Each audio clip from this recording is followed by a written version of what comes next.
You know, looking at all of you, I remember when I was in your place more than 40 years ago. It's nice that you made it through the years of hard work, sleepless nights, and countless sacrifices. Not just you, but also your families and your loved ones who stood by you every step of the way. Tourism right now contributes close to 8% to our GDP. And that is something that we want to increase. When the national government, the local government, and the private sector work together, hand in hand, not opposite sides, but hand in hand, this is what we can achieve.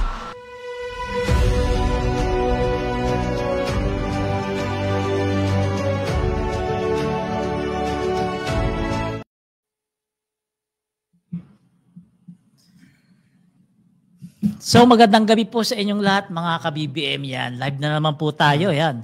Welcome po sa aming 10th episode ng Salamat PBBM. So as usual, kahit buhabagyo, nandito pa rin tayo para maghatid ng tamang impormasyon sa inyo kasi kahit bagyo yan, hindi tayo mapipigilan yan maghatid ng tamang impormasyon.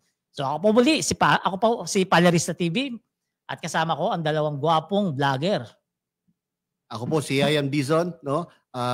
Paki-share lang po ang aming podcast ngayon para mas maraming makapanood ng aming pag-uusapan ngayong gabi. Ayan, magandang gabi po sa inyo at sa mga OFW, mga Pilipino abroad na nakatutok po sa atin. Magandang araw po sa inyo. Ako naman po si Ka-Coffee.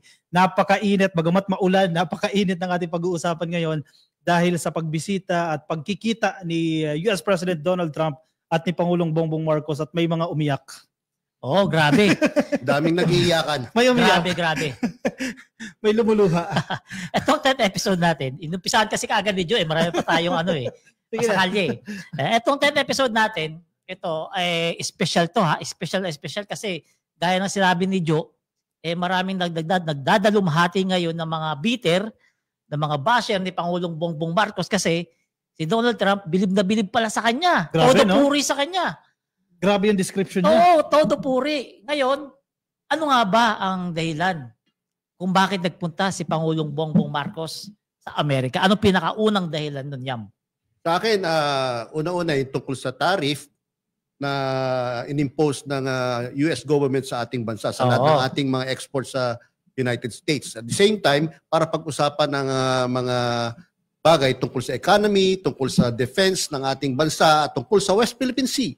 So yan ang tingin ko na pinaka-importante yung pinag-usapan doon. At ang pinaka-highlight, syempre, ng pagbisita niya doon, kahit papano, na-reduce yung tariff na ipinapataw ng Estados Unidos sa Pilipinas mula sa 20% napababayan into 19%. Yung mga bitter, galit na galit sa 1%. Bakit 1% lang daw? Mas marunong po kayo sa Amerika. Sa mga hindi nakakaalam kung ano yung tariff o taripa, ito yung buwis na ipinapataw sa mga produkto natin na papasok doon sa Amerika. At yung buwis na ipapasok, ay yung produkto ng Amerika na ipapasok rin sa atin, syempre may taripa rin yun. Pero alam ko, ka-BBM, yung 1% sa mga sasakyan, automotive lang yun, di ba? Yung 0% na 0%, ipapasok ng Pilipinas. Oh, sorry. Hindi lahat ng produkto na galing Estados Unidos is 0% yung tariff rate. Mali pala pagkakaintindi nila. Ang akala kasi ng iba, lahat ng produkto, lahat ng produkto na galing Amerika na papasok dito sa atin, walang buwis, zero tariff, hindi po yun. Mga sasakyan. Sa mga selective product lang po pala yun, hindi pala lahat. Ngayon, sabi nila, bakit ganun zero?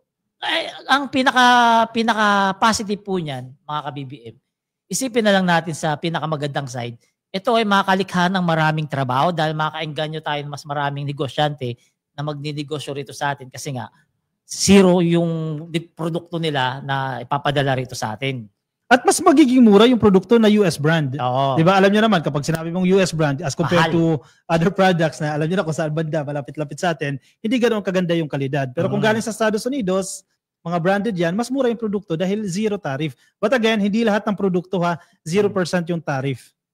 Dapat din maintindihan nating mga kababayan na ang US government ay talagang pinlano na ni President Trump, nataasan talaga ang mga tariff ng iba't ibang country sa buong mundo. No? Mabuti nga sa atin, no? Kung di ako nagkakamali, second tayo sa pinaka-lowest. Yes, samantalang ibang country sa buong mundo ay mas mataas ang tariff rates kumpara sa atin. No? Tsaka hindi po dapat tinitignan lamang dun sa 1% lang ang nakuha nating reduction sa 20% na dapat tariff natin by August 1, no? Dahil marami Kaakibat. Ayun, maraming kaakibat na benepisyo ang pagdalaw doon ng Pangulo, katulad ng tungkol sa economy, no? Meron na pinag-uusapan diyan na magkakaroon ng ammunition na facility sa Subic. So investment 'yon. Maraming papasok na trabaho para diyan. Nagtatrabaho sa Pilipino. Correct. At meron din pinag-uusapan tungkol sa defense, yung pagbibigay sa atin ng aid para mapalakas ang ating militar capability, no, sa ating military. So hindi lang po yun dapat ang tinitignan ng ating mga kababayan. Saka para lang sa kaalaman ng iba, no, sa ngayon po kasi mas marami tayong ine-export sa US kesa ang US ine-export sa atin. Kaya nagkakaroon ng trade imbalance, no? As a matter of fact, meron tayong trade imbalance na $5 billion na lamang tayo sa US. Kaya kailangan talaga ng US government, no, sa pamumuno ni President Trump na padikitin yung trade imbalance na yon. Kaya kailangan nilang mag-impose ng tariff. Kumbaga, more of correcting the imbalance. Pero dapat hindi tayo matakot doon. Kasi for instance, yung presyo ng electronic products na mostly yan ang ini-export natin sa US, under electronic products are yung mga semiconductor products, no, na ginagamit sa US. Wala pong tariff yun. So zero. So hindi maapektuhan yung big portion ng ating electronic exporters. Dahil nga yung semicon, walang taripa. No? Saka hindi, sige.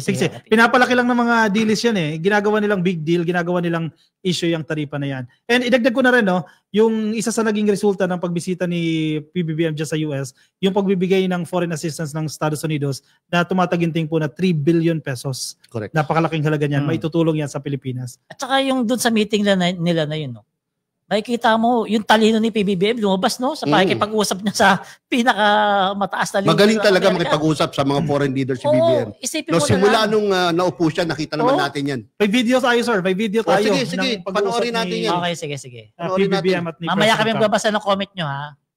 Pakishare po live natin, pakishare.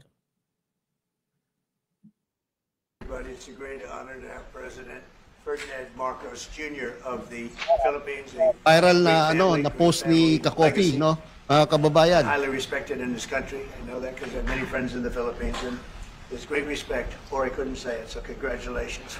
We're going to be talking about trade. We're going to be talking about war and peace. They're a very important nation militarily, and we've had some great drills lately. We're back with them. I think I can say that the last administration was not getting along with them too well. They didn't get along with anybody. They didn't know. Honestly, they didn't know what they were doing. But we have some fantastic military relationships with the Philippines, and that's been reinstituted. And Pete, I would say that you couldn't be happier, right, with the relationship. Great partners. So I just want to say it's an honor to have you. We're going to talk about trade today, and we're very close to finishing a trade deal, big trade deal actually. And we do a lot of business with you. It's a lot of income coming in for both groups. But I was surprised to see the kind of numbers. They're very big, and they're going to get bigger under what we're doing and what we're proposing. And I just want to thank you for being with us. It's a great honor. You and your representative. It's really a great honor. We have a big announcement. AstraZeneca, the big drug company, is going to spend $50 billion. Just announced $50 billion in the United States in order to build various places all over the country, big manufacturing plants, pharmaceutical plants all over the country, so that's an honor. And he said they did that because of the election and because of the fact that the tariffs are placed. So they're building their facilities in New York. $50 billion, that's a big investment. And it's going to be a very good investment, I have no doubt about it. So thank you to AstraZeneca. And with that, I'd like to have you say a few words, please. Thank you very much, Mr. President. Of course, we're all very happy to be here to once again reaffirm the very strong ties between the Philippines and the United States, ties that go back over 100 years. And considering the context in which we live these days, especially in my part of the world, this has evolved into as important a relationship as is possible to have. We must remember that the United States is our only treaty partner in the Philippines, and that has stood us in good stead over the years, certainly through the Second World War, and the cultural memory of all Filipinos, down to even the school children, is that our strongest, closest, most reliable ally has always been the United States. That is something that we value, that we are grateful for, and that we will continue to foster as we go on. With the leadership of President Trump, I am very confident that we will be able to achieve that. I think it is worthwhile to remember that it was President Trump who, in his first term, characterized the relationship between the Philippines and the United States as ironclad. And that has been necessarily the case since that time that you made that statement, sir. And it is something that the Philippines will always hold close to its heart. Thank you once again, and we are honored, and it is our great pleasure to be here and to visit with the President of the United States. Thank you, sir. It's my great honor. Yan. Kita nyo mga ka-BBM, ha? Nakakabilib mag-English si BBM, dire-diretso. Pag sa iba yan, puro mura lang yan. Di ba? Eloquent, very eloquent si Presidente. Oo, makikita mo, di ba? Walang hesitate yung pagsasalita, talaga dire-diretso. Alam niya kung ano sasabihin niya kay President Trump, di ba? Balikan natin yung opening statement. Sige, maganda yung opening statement ni Donald Trump eh. Highly respected, yung pamilya, si PBBM mismo, maganda yung legasiya ng pamilya ng Marcos legacy, minensyon ng presidente, at may binira. Hindi man directly naming Duterte, pero tinutukoy niya yung previous administration na mahirap makasundo eh. Mukhang wala atang kasundo yun eh. Yun ang pinapoint out niya. Sabi nga, di ba, sabi nga ni Kayayam natin, ka-BBM Yayam, nung nakaraan, nung siya pa yung presidente, kapag sa mga pagtitipon sa ibang bansa, hindi nga siya pinapansin, di ba? Kasi nga sa background nga niya eh. Di ba? Marami pinapapatay. Nasa gilid. Oo. At saka sa mga hindi nakakalam, itong si Trump, si President Trump, at si First Lady Imelda Marcos, close pala yan. Magkakilala sila. Magkakilala pala sila. Kasi nung nanalo ikaw nga magkwento, ikaw nakakalam doon. Alan. Nanalo si Imelda sa kaso. Kung matatandaan niyo po, nagkaroon ng kaso sa United States sa New York, no? Si First Lady Imelda Romualdez Marcos, tinawag yan na trial of the century, no? Nung manalo si First Lady Imelda Romualdez Marcos, no, isa sa mga unang nagbigay ng bulaklak at congratulations sa kanya is si Donald Trump. Kaya ganoon na lang yung pagtingin sa pamilya Marcos, no, ni Donald Trump. Kaya may mga napahiya. Kasi remember, nang pagkapanalo pa lang ni Donald Trump, parang tinatakot pa nila si PBBM eh. Kawawa ka na, Marcos, kasi si Trump na ang presidente. Close yan kay Digong, close yan kay Bato kasi may picture sila together. Doon ako natawa eh. Doon ang pinaka-highlight nung pag-uusap na yun eh. Sabi ni President Trump, they don't get along with anybody. They don't know what they're doing. Paano kaya papagtanggol ng mga deals yan? Tahimik sila ngayon.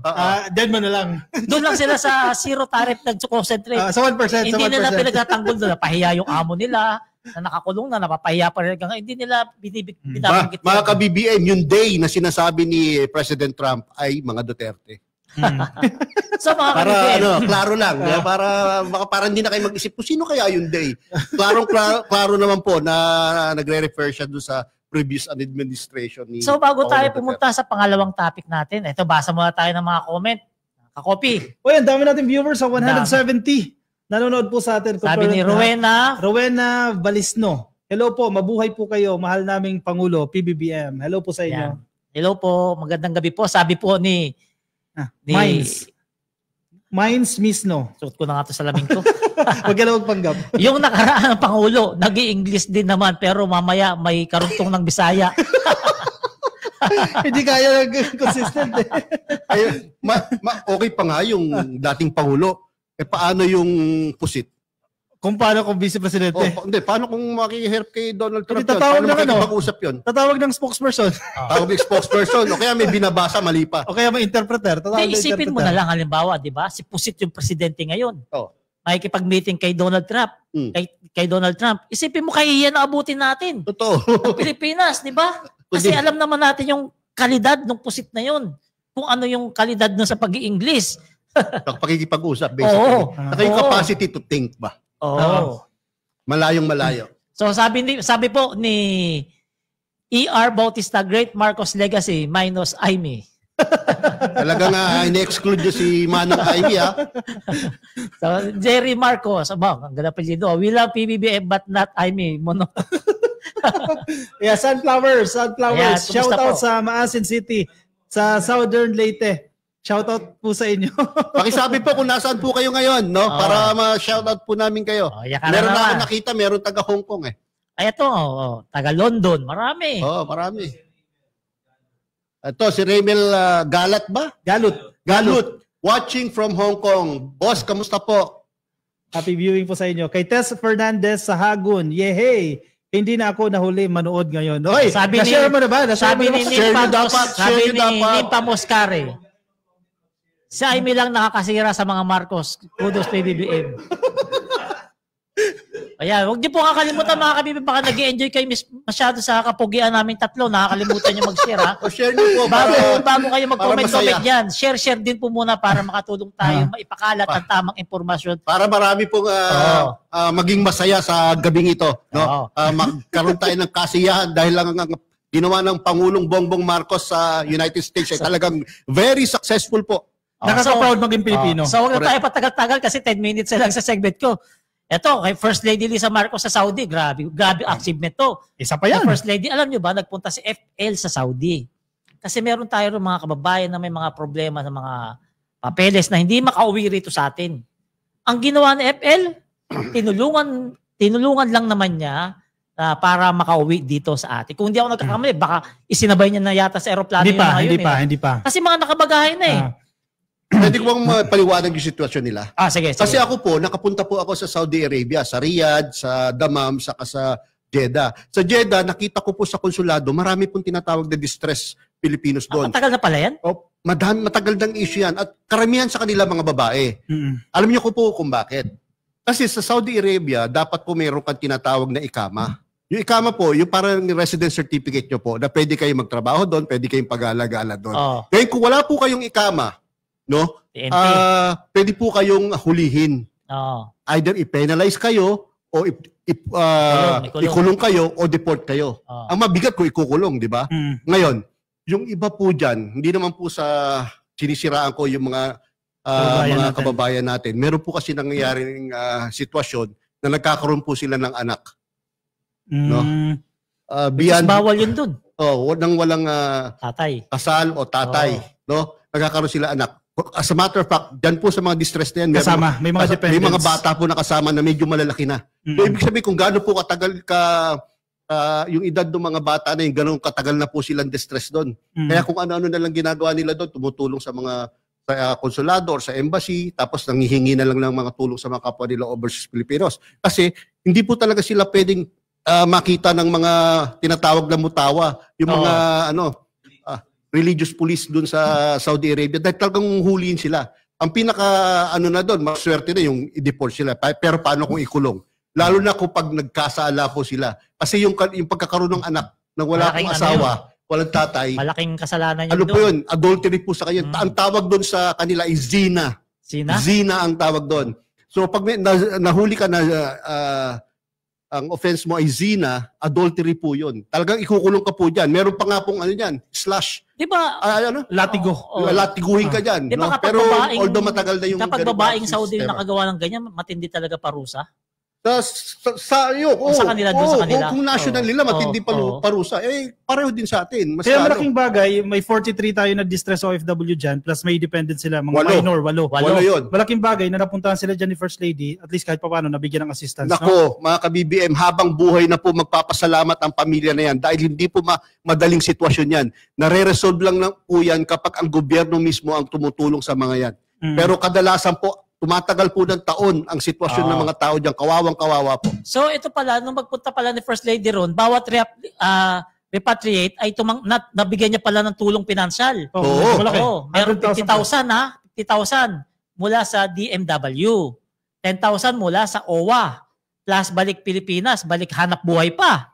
Di mo may pera pa na ganyan. 10,000 mula sa DSWD, 60,000 mula sa Office of the President, libreng bagahe at essential mula kay First Lady Lisa, may libreng transportasyon pa at pansamantalang tirahan para sa mga uuwi sa Bisaya at Mindanao. Courtesy ng OWA. So magkano lahat 130. natanggap? 130,000. 130? Uuwi ka lang? Uuwi ka lang? Pero ka-BBM, kahit wala na nga yung pera na Makauwi ka lang. Nakajackpot na yung mga yan, no? The fact na nakauwi yung sila, kasama pa independent nila.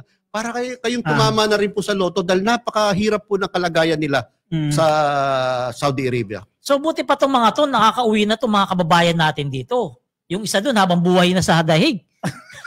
Sino yung tatay o yung anak? Kasi yung anak nandun din, wala nang uwi. Hindi, parang doon na rin nakatira eh. Staycation. Parang kukuha na yata ng green card ba nila ron? Residency. Ito, basa yan, basa. Si First Lady pala bumisita rin sa Bagong Bayani ng Mundo Serbisyo Caravan. Kasi nagkaroon din pala ng ng iba't ibang serbisyo ang gobyerno. No? Sige. Pwede pakita natin yung video tungkol dyan.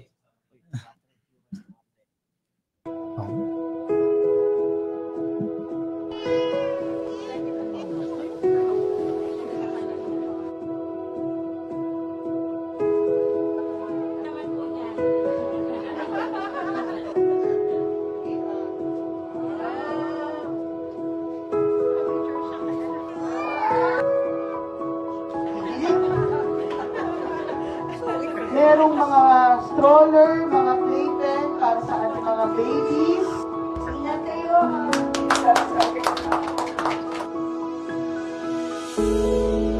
Now we're here to buy Kanina 1, which is supposed to be a shelter for the females.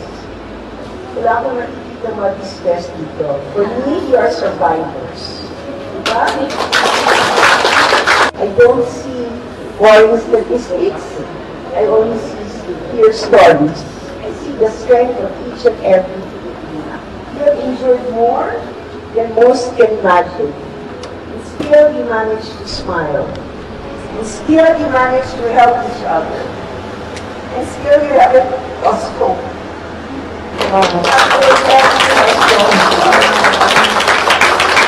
Because of your strength, and because you've never given up, well, she told you the good news. Karamihan sa inyo, mamayang gabi, makakauwi na rin kayo.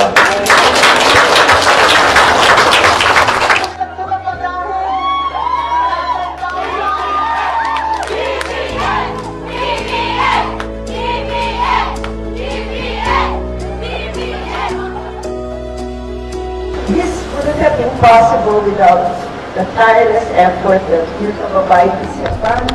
For you, your documents, your travel documents, your IDs. First Lady Liz Araneta Marcos.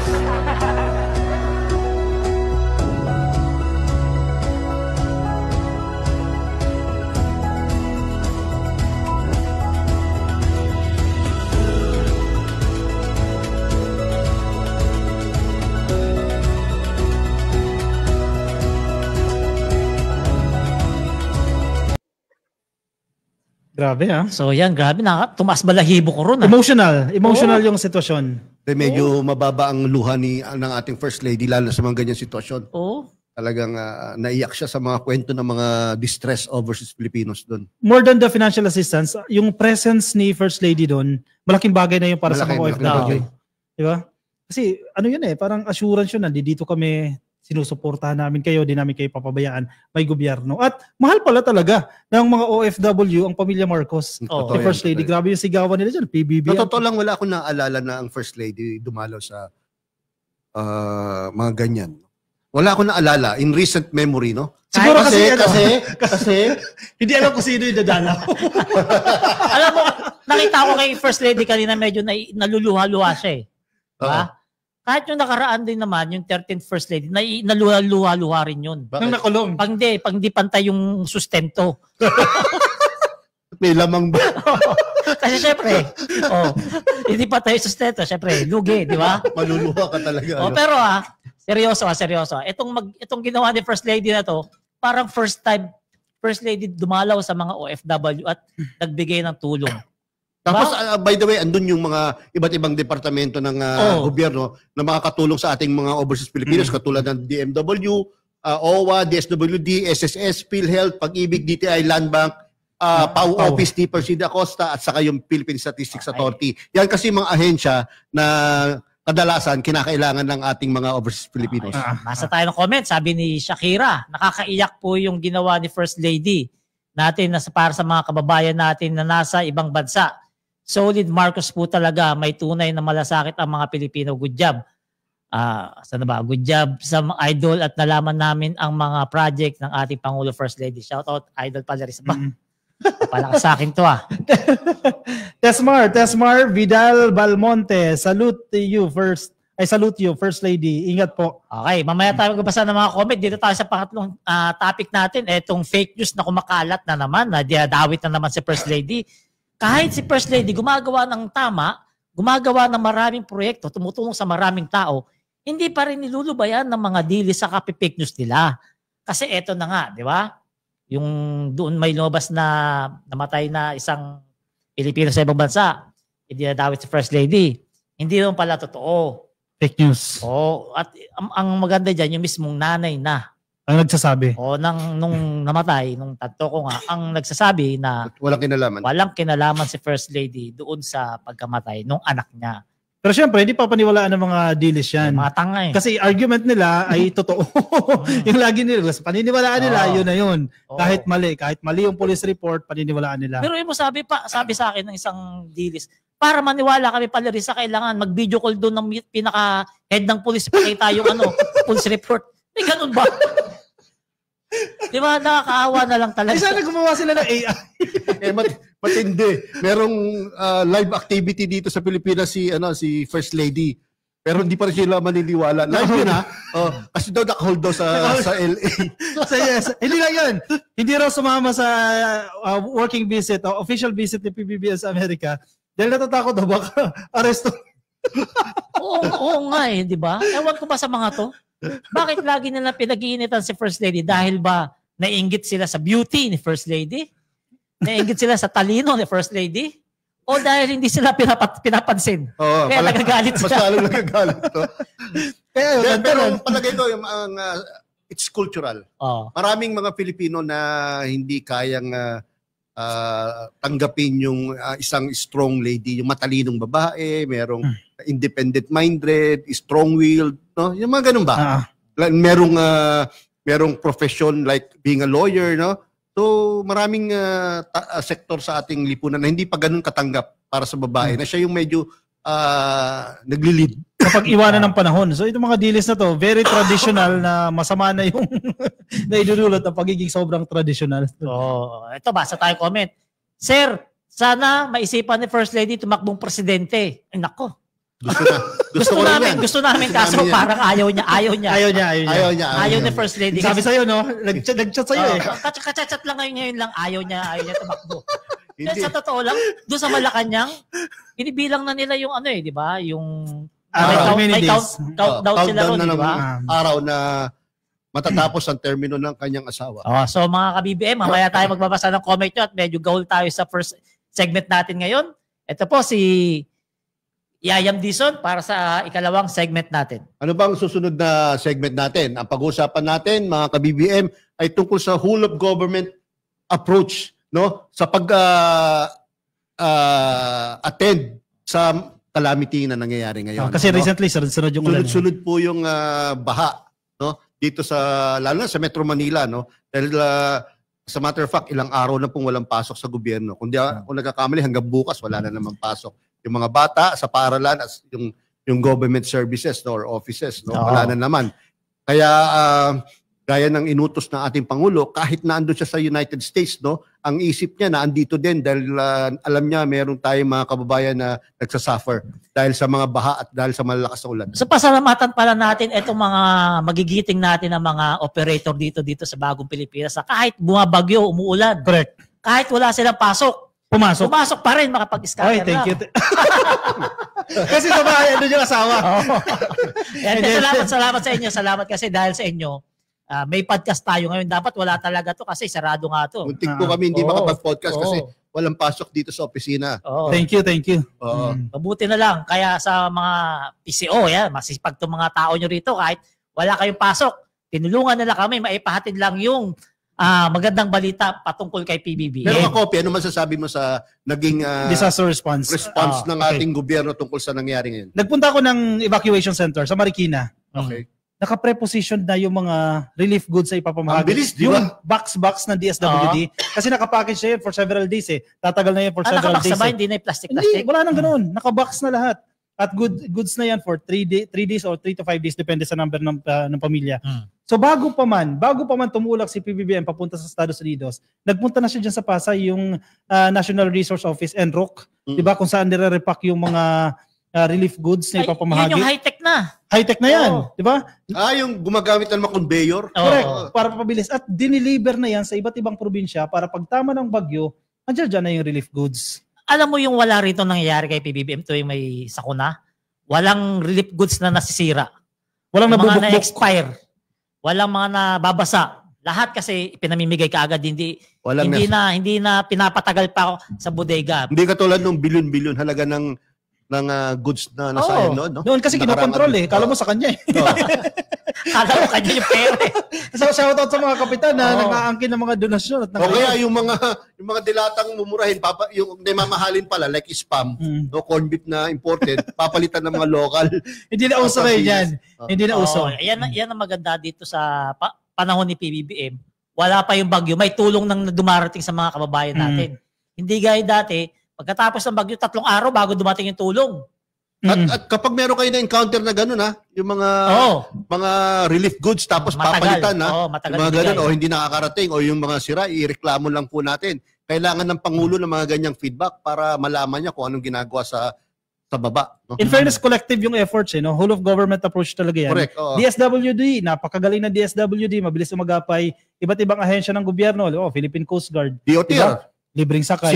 Si Secretary Bincison immediately nag-order na libre ang LRT MRT para Monday pa lang ata yun, no? Monday pa lang naglibre na agad, no? Para alam na. At sa mga LGUs, kasi may mga observations din, may mga binabasa din tayong analysis. May mga LGUs na mabilis rumisponde. Ako, I have to commend yung Marikina. Napakagaling nila when it comes to managing yung ganito, evacuation, relocations. Kumbaga, sanay na rin ang tao kasi laging binabaha. Pero ngayon, hindi masyadong binaha ang Marikina. Samantalang ibang mga lugar, matindi yung pagbabaha nila. Na sobrang prepared po ng ating gobyerno, nakapagbigay na po siya ng 223,000 food packs sa mga naapektuhan ng bagyong Krising. Napakarami pala yan, no? Napakadami. Dahil handa na kasi talaga eh. Handa ang ating gobyerno. Anumang kalamidad, handa na ang gobyerno ni Pangulong Bongbong Marcos. At ito ay over 3 million family food packs ang reposition and ready for further distribution. Sa buong bansa yan. Merong 3 million na naka-ready na. Just in case magkaroon pa uli ng bagyong darating dito. Kaya tingnan mo online, wala ka nakikita nagrereklamo na wala kaming pagkain, wala kaming relief goods. Dilis ba? May nakita ka. Even yung Dilis, hindi nagrereklamo eh. Hindi. Hindi sila nagre-reklamo kasi umuulit pa nga sila. Nagdadalawang pila pa. At si First Lady Lisa Marcos, syempre hindi rin nagpahuli. Pagkadating niya rito, galing ng Saudi, nagpunta kaagad doon sa nasunugan. Sa Barangay 420, yan po yung nakita niyong video kanina. At nagbigay ng tulong sa mga kababayan natin doon na nangangailangan. Dati yung charity ba? Charity ba. Nakakatuwa nga. Sabi ni First Lady, galing sa asawa ko yan. So ito, para mas maintindihan niyo po, meron po tayong video na ipapanood sa inyo.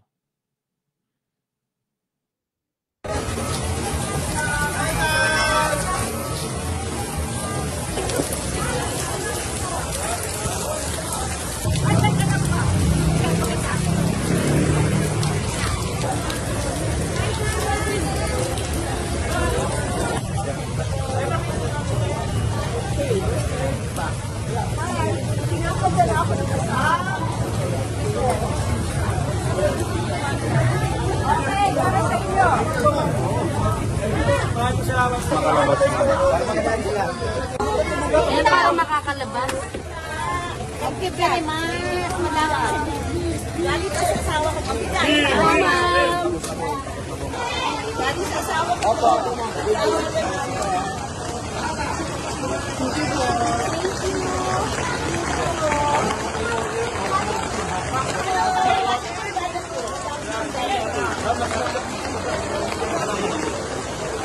Thank you.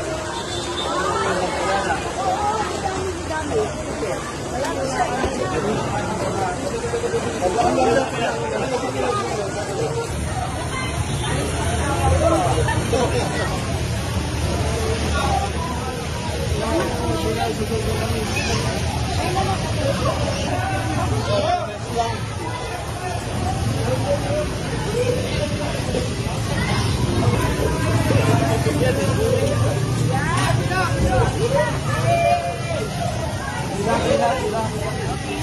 po, pila po. Pila, oy. Pila lang, ha? Pila lang, pila lang. Oy. Pila lang po, pila lang.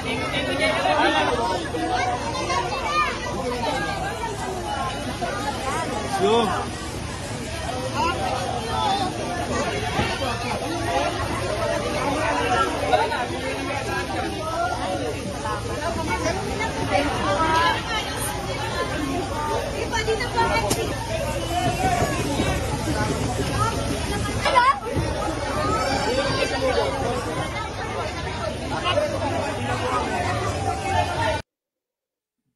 Ayan, So, ayan, ganda ng ginawa ng ating First Lady. Alam niyo, for a while, nung pinapanood ko yung video, parang natakot ako kay First Lady, lalo na dinumog siya ng tao.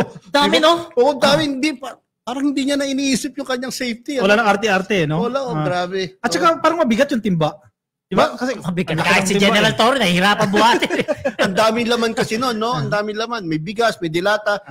Tapos parang nung nasilip ko, parang merong parang merong meat, processed meats pa. ayos yun ha. Napakaganda nung pinamigay. Pasalamatan din natin yung Philippine Charity Sweepstakes Office kay General Manager Mel Robles. Yeah. At kay PNP Chief General Torre. Dahil ginabayan po yung ating First Lady sa pamamahagi ng relief. Magaling din goods. talaga si General Manager Mel Robles, no? Pagdating sa Mabilis din ganyan kumilos, in mabilis fairness, kumilos eh. Partida pa yan kay General Torre, partida pa yan ha. Stress pa siya dyan kasi may umaaway, may umahabol sa kanya dyan. Diba? May match. Habang nagbibigay siya dyan, nag-iisip na siya kung kaliwa ka na magagamitin sa mukha doon. May match na magaganap. Oo. May bago yun, ha? Kung hindi kayo na-satisfy sa Pacquiao versus Barrios, Ay, baka yan. dito. May part 2. Okay ko lang kaya. Ito baka parang gusto ni General Torre magkaroon ng boxing sa Sunday sa Araneta Coliseum pa. Oo. Parang another thrilla in Manila katulad ng panahon ni Ali noong 1976, no? Dahil medyo mukhang ginalit ni Baste. Mayor Baste si General Torre, no? Kaya hinamon niya ba ng sutukan? parang ganoon eh. Parang ganoon eh. So sabi ni General Torre, no? Total maraming naging biktima ng kalamidad ngayon. Gawa tayo ng charity event, boxing na lang. At least kikita. At least kikita pa. Ganyan kagaling si General Torre, no? Iniisip pa rin yung mga kababayan natin. Ito sigurado dyan. Hindi papalagyan si Baste. Ito maganda rin dahil Hindi sa sakuna na napapasinin to na namutawi rin yung pagtutulungan, yung bayanihan ng ating mga kababayan, no? Yung ilan po nating mga kasamang loyalista nagtungo po sila sa DSWD National Resource Operations Center para tumulong sa pagre-repack. Ayan, no? Kitang-kita nyo po, mga Marcos loyalists po yan, mga yan. Volunteers po yan. Wala pong bayad yan, mga yan. Yan po yung nakikita nyong karton. Yan po yung paglalagyan ng DSWD na food packings. Dati plastic lang no? Pero ngayon nakakahon na. Nakikita nyo po, mga volunteer po yan mga yan. Wala pong sahod-sahod yan, ha? Yun yung paggagawa ng yung mga makakatulong, no, na mga Marcos loyalists. Pinapunta po sila diyan para mapabilis lalo ang pagre-repack ng mga Kasi tuloy-tuloy yan eh. Kailangan nare-replenish once na-distribute na yung this figure, kailangan mapapalitan agad yan para hindi tayo nauubusan. Oo, totoo 'yun. Dolomite. Bumubulong kayo. Binubulungan ako ni Palerista kung ano susunod na topic natin. Dolomite na ba? Napakaganda naman ng topic nito. Bakit mo naman binigay sa akin ito, Palerista? Binubulong ko kaya kasi excited na. Ayaw niyang mabiraso dyan sa Dolomite. Mga ka-BBM, pag-usapan naman natin kung ano masasabi natin sa Dolomite Beach nung nakaraang administrasyon. I-comment nyo nga dyan. Naniniwala ba kayo na yan ang dahilan kung bakit maraming baha sa Manila at least, no? Yang dahil sa Dolomite Beach na yan. Dahil kung di ako nagkakamali, parang binanggit yan ni Mayor Isko. At MMDA mismo. At MMDA mismo kung bakit naging factor yan sa pagbaha sa Manila. Sabi diyan, 3 estero. Outfalls yung term nila. Ang 3 estero yung naharangan ng Dolomite Beach, kaya yung lalabasan ng tubig baha, wala. Tama. Binarahan kasi. Ang problema, maganda naman yung intention pagandahin, linisin, di ba, yung Manila Bay. Ang problema, mukhang kulang sa pag-aaral at nag-implement agad, hindi man lang chinek yung impact niya sa environment, paano naka-apekto sa sewerage system natin. Basta nagsalpak. Kaya nga binabansagan yan, napakalaking millions of pesos kasi ginastos natin. Daang million. Wastage na Wastage naman talaga. ng pondo. Dahil sa sinasabi mong hindi nagawa ng tamang pag-aaral, diyan magaling si PBBM. Hindi. Sino po? Yung dati. Marcos Sr. Hindi. Mahina to si Kakopi. Mahina to si Kakopi. Diyan siya magaling. Gutom. Diyan siya magaling kasi di ba yung lahat ng mga desisyon niyan di pinag-aaralan? Ura-urada. Katulad yung mga napag-usapan natin ng mga nakaraan. Basta lang kung ano maisip niya, yun yung paggagawa. At saka tingnan niyo mga ka-BBM, waste of money talaga yung Dolomite. Kasi ito, sarili ko lang obserbasyon ha. Kasi nakikita ko dyan, magtatambak sila. Mga ilang buwan, anurin. Tambak na naman. Replenish na naman. Anurin. Siyempre may negosyo. May kumikita, di ba? Ang tanong, magkano kaya kita dyan? Kada tambak, ano yan? Habang buhay na lang, magtatambak. Ganun ba yung proyekto na yan? Hindi gaya ng proyekto ni FL na Pasig Esplanade, napapakinabangan na ng gusto. Kesa dyan sa Dolomite na yan. Kaya nga ata wala na nagpupunta sa Dolomite. Nagpupunta na lang dyan yung mga nagja-jogging lang dyan tuwing umaga. Pero sabi mo, dadayuhin mo? Katulad noon. Para lumanghap ng mabahong dagat? Hindi na. Hindi. At ang isang masaklap pa dyan, ito kasi yung rehabilitation dyan sa Manila Bay, Dolomite, no? Yung peking pagpapaganda, hindi na-aprobahan ng NEDA yan. Kaya nga, yun yung sinusulong na may resolution ay final dyan sa House of Representatives, imbestigahan yan. Kasi wala naman approval ng NEDA yan. Bakit nag-push through? Bakit nag-proceed yan? Ay, dyan nga magaling si Digong, yung mga ganyang walang mga approval, walang mga preparasyon o planning, di ba?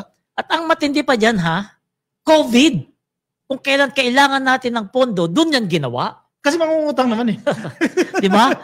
Imbes na yung pera, milyon-milyon yan ang nakagastos dyan, imbes na yung pera ibigay sana rin sa mga kababayan nating na COVID o pang-ayuda nung panahon na yun, ipinanggawa pa niyan na wala naman talagang kasilbi-silbi. Pero mga kababayan, yung pagbaha po dito sa Metro Manila, maraming factors po yan eh. Una-una, ano ba nangyari doon sa flood control projects nung nakaraang administrasyon? 11,000 flood control projects, meron po bang accounting yan? May audit po ba yan? Nakita po ba talaga kung nagastos talaga yan? No? Tapos, on the other hand naman, meron din po tayong kasalanan ng mga tao, no? Dahil alam niyo po ba mga nakitang nakabara sa Estero. Sa mga estero, sopa, sirang sopa, refrigerator, kahoy, plastic, at iba pang malalaking basura. Talaga babara nga yan sa estero. Kaya nagkaroon po ng pagbabaha. So, ito pong problema ng pagbabaha, hindi po natin pwedeng isisilang din kasi sa gobyerno. Meron din po tayong tayo talaga yan. Pananagutan din dito kasi tapon tayo dito kung saan-saan eh. No, bukod sa plastic, pati ba naman mga bagay na malaki tinatapon natin sa mga estero. At yung sinasabi ngayon, sinisisi na naman kay PBBM yung pagbaba kasi 3 taon na raw si PBBM sa pwesto, hindi pa raw niya masolusyonan yung baha. Ang sagot nga dyan, si PBBM nga 3 taon pa lang. Ano pa kaya si Duterte na 6 na taon? Kaya nga, yung sinasabi ko nga. 6 na taon si Digong sa presidente, hindi niya nasolusyonan yung baha. Nasaan daw yung flood control? Minana pa ni PBBM yung pagbabaha. Dapat kung sa 6 na taon na yun, kung talagang magaling, dapat nasolusyonan niya yung baha. Mga kababayan, ang total po na gastos sa flood control project sa loob ng 6 na taon ay, kung di ako nagkakamali, mahigit 1 trillion. Saan po napunta yun? So, yun nga diba? Dapat po siguro sa ating mga mambabatas, ito yung isang mga bagay na dapat imbestigahan talaga. Kung saan napunta talaga yan. No? Ngayon, kung merong mga responsable dyan noong panahon ni Pangulong Duterte at meron din sa panahon ni Pangulong Bongbong Marcos, panagutin po natin kung talaga naman nagkasala. So, panahon na para malaman natin kung saan ba ginagastos talaga ang pera ng taong bayan. Kasi even yung Davao mismo, binabaha. Ilang taon na sila dyan sa pesto? Ilang dekada na sila dyan. 1986. Ilang dekada na binabaha pa rin sila. So sa mga naghahanap ng flood control, chat nyo si Inday, chat nyo si Baste. Baka hindi, ibig sabihin talaga, hindi nila kaya yung baha. Kasi nga kung sa Davao nga, di ba? 51 billion in 3 years ang naging budget. 1986 pa sila dyan. Hanggang ngayon, binabaha pa rin. Some point, hindi dapat isisi sa flood control. Tayo mismo, may pananagutan tayo din yung problema. To quote sa Senator Lauren Legarda, ang isa sa sinasite niya ang dahilan kung bakit matindi yung pagbaha paulit-ulit no, na nangyayari sa atin, yung pagtatayo ng mga illegal structures sa waterways. Diba? May halong corruption din dyan mga LGUs kasi bakit mo binibigyan ng permit yan, magtatayo ng strukturo dyan, waterways yan. Yung land reclamation na lang sa MOA. O, isa pa yan. Diba? Panahon ni Digong, napakaraming inaprubahan. Sa sa Bay Area. Tsaka isipin nyo mga ka-BBM walang bansa na walang baha. Ultimong Dubai na napakayaman. Amerika na napakayaman. Even Thailand, Japan, yung subway nila pinasok na ng tubig dahil sa baha. Yung recently na nangyari sa China. Grabe ang baha. Kasi kahit anong dami pang namatay. Kahit anong flood control mo yan, kahit gaano karaming flood control pa yan, kung marami talaga yung ibabagsak na ulan, walang magagawa lahat yan. Totoo yan. Kaya ang gawin natin mga Pilipino, yung mga basura natin, ayusin natin. Hindi yung tapon dito, tapon doon. Bukod pa dyan, sa totoo lang, by history, kahit nung mga 1900, mga panahon pa ng ating mga ninuno, nagbabaha na po sa Manila. Correct. Dahil may mga certain areas po tayo sa Manila na ang level ng ating lupa ay mas mababa kaysa sa sea level.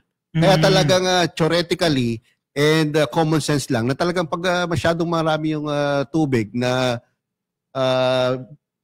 binabagsak ng ating ulan, talagang magbabaha. At ang Metro Manila din kasi, sobrang congested na siya. Diba? Yung capacity ng ating mga spillways, ng ating mga estero, hindi niya na kaya kasi sobrang dami ng tao na dito sa Metro Manila Masyado congested. Alam niyo ba mga ka-BBM, yung flood-prone areas dito sa Pilipinas ay naging 273 na lang kumpara sa 500 before. Kumbaga halos kalahati na ang nabawas sa mga flood-prone areas. No? Kaya lang talagang hindi pa rin maiwasan na magbaha dahil nga sa mga factors na totoo yan. Alam mo yung Buendia Makati? Yung Chinuroses? Dati matindi baha dyan. Ngayon wala na. Okay. Wala na. Another example, sa Marikina, kaunting ulan lang, mabilis magbaha yung ilang mga kalsada dyan. Pero recently, kahapon lang, nag-ikot-ikot ako, wala na. Or kung magkaroon man, mabilis humuhupa. In fairness, mga din yan, mga flood control efforts din ang ginagawa. Ginagawa ng administrasyon ni Pangulong Bongbong Marcos. Yan. Tama. So, basta tayo comment. Tayo mga comments. Ulaso, Rick, even the industrialized nations are experiencing floods. So, to yan. Katulad ng United States. Kay LJ Alvarez Yabot, sa Hong Kong nga, mayaman na bansa pero mas grabe yung baha compare sa baha natin. Pag climate change na talaga, hindi nakakayanin ng flood control yan. Correct. Totoo yan. Climate change, malaking factor din. So sa Michael Vin, walang pinuno ng bansa na makakakontrol. So, sa ngit-ngit ng kalikasan, yan. Bilis kasi yan Ang bilis Bilis ang comments London Charlie, dapat imbestigahan ng House of Representatives of the Philippines ang DPWH sa panahon ni Duterte. London, isulat mo nga. Bakit HOR ang gusto mo mag-imbestiga? Wala kang tiwala sa Senado? Hindi malamang yan. Talagang hindi na lang Congress talagang House of Representatives Quadcom. Kasi talagang maganda yung pinakita ng Quadcom nga naman. Tama siguro yan. Ito naman mami ko. Norma Ranay Paler. Pag may malasakit sa mamamayang Pilipino, lumalabas at namimigay ng food packs sa mga kababayan. Tama yan, May. Yan. Pinapatay niya yung salita ko Hindi mo pwede sabihin na hindi tama si mami mo Supportive yung mama mo. Baka batong abutin mo pare. Pinapatay niya yung mga salita. Jocelyn Legaspi, utak nga nila, binabaha, bansa pa kaya? Tama yun. Tama rin yan, utak nga nila, binabaha bansa pa kaya? Sa Texas, di ba, sobrang sinapit nila doon, nabaha. Okay. Wala nga kasing bansa ang hindi binabaha. Lahat Climate ng change, bansa binabaha kasi nga syempre kapag matindi ang ulan, kahit anong flood control pa yan. Blanca Gay, hello trio watching from San Francisco, California. Mabuhay kayo. Mabuhay ang bagong Pilipinas. Hello po sa inyo. Okay, so total, pagbaha at flood control projects ang pag-usapan natin. Pag-usapan naman natin itong flood control projects. Kung nakailan na ba yung flood control projects ang ginawa ng kasalukuyang gobyerno? Kasi hindi mo naman pwede sabihin na walang flood control. Nandiyan dyan, even the president, si PBBM mismo nagsasabi, may mga flood control projects tayo na overwhelmed lang tayo sa lakas ng buhos ng ulan at yung other factors pa na basura, congestion, kakulangan ng spillways, estero. So as per report ng DPWH at na kinor sa PCO, meron na tayong natapos na 5,521 flood control projects from July 2022 to May 2024. Hindi pa po dyan kasama yung June 2024 to present. No? So nakagawa na po ang ating gobyerno ng 5,521. Sa buong Pilipinas yan. Sa buong Pilipinas. And we have to mention, may mga analysis din akong nababasa. Sinasabi nila, without these flood control projects, baka mas malala yung baha na sinapit natin. Totoo yan. So ito mga flood control mga ka-BBM, inuulit namin, nandiyan lang yan sa mga naghahanap. Puntahan nyo lang, hanapin nyo lang yung mga lugar na yan. Magpa-picture kayo dyan. Totoo po may mga flood control at hindi totoo na walang invento lang ni PBBM yung mga flood control na yan. Sa Marikina lang, punta kayo, Marikina River, may mga dike dyan, mga bagong gawa. Doon sa Taguig, sa May C6, nakikita nyo ron. Pagpunta natin sa Paitan Dam, diba? May mga parte ng flood control din dyan. Ang bilis sumagot ni London Charlie. You are very right, Brother Yayam. Pag HOR sigurado, marami pang kakainin kanin ang Senado. Ibig mo sabihin talaga mas magagaling ang congressman sa mga senador, ano? Kasi maraming DDS senators. Oo. Palagay ko doon makikita na ang tayong bayan medyo galit talaga sa Senado sa mga ginawa ng Senado sa mga nakaraang panahon. Sa NCR, aabot na po sa 656 po yung completed projects. Mga flood control projects po yan. NCR alone yan. Parte yan ng 5,200 plus, no? Sa Luzon, excluding yung NCR, hindi po kasama ng NCR, approximately 1,726 po ang completed projects sa regions 1, 2, 3, and 4A. Base po yan sa records ng DPWH. So sa Visayas, 513 completed project po yan. Region 5 counted here. Ang source pala nito, baka sabihin nyo, fake news kami DPWH sa PIA. Yan. Again, wala pong fake news dito. Hindi po uso sa amin ng fake news. Ang bulahan, ang mga haka-haka na informasyon. Sa Mindanao, estimated 150 to 200 completed projects po ang matatapos. At tira mo, no official regional breakdown. Bakit kaya wala dyan sa Mindanao? Sige, pakita natin yung mga example na projects na per region. Sa mga naghahanap ng flood control, ayan, nag-i-exist yan. Sige, pakita natin. Isa-isahin natin yung mga projects na yan. Pero yun, napapanahon po ang aming topic ngayon kasi hinahanapan nyo ng ginagawa ang ating Pangulong Bongbong Marcos tungkol sa flood control projects. Ayan po, nilalabasan namin kayo ng resibo. Sige, sa Luzon. Nilalabasan namin kayo ng statistics. Sige, labas natin sa Luzon. Ano yung mga projects na nandiyan po sa Luzon? Ayan. IDRR CCA Stage 1 sa Pampanga Bay Flood Control. Isa po yan sa example. Sponsored po yan o loan natin yan sa JICA. Upper Wawa Dam in Rizal, ha? Yan. Flood mitigation for Marikina River communities. Pag-comment ako sa Wawa Dam, kasi ako laking Marikina, laking baha ako eh. Correct. Ngayon, hindi na ganyan katindi yung baha ng Marikina. Bahain man bahagya lang dahil dyan sa project na yan. Sa Wawa Dam. Kasi dyan na pumupunta yung tubig. Naiipon na dyan sa Wawa Dam. So, nagagamit pa sa pang-inom natin tubig. Sa supply. Sa supply natin ng tubig. So sa Visayas, Halawar River, Multipurpose Project 2. Yan, sa Iloilo, Integrated Irrigation and Flood Protection. So yan po yung mga proyekto. Ito naman po, yung Infa 3, dyan po sa Aklan, sa Ala, sa Ilog, Hilabangan, Rivers. Yan, major flood control under Panay Resilience Program. Marami din po yan. Sa Mindanao, sa Cagayan de Oro River Flood Risk Management Project.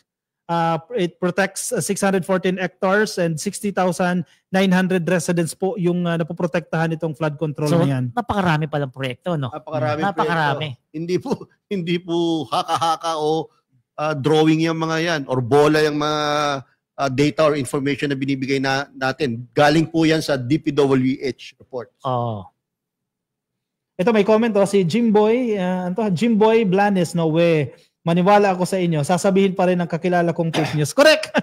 Yan pa rin sasabihin ng mga D-list, fake news pa rin tayo. Totoo yan. Ano yan? Ano mabasa? Rich Lai. Rich Lai. Go Idol from Tawi-Tawi. Sinong idol mo?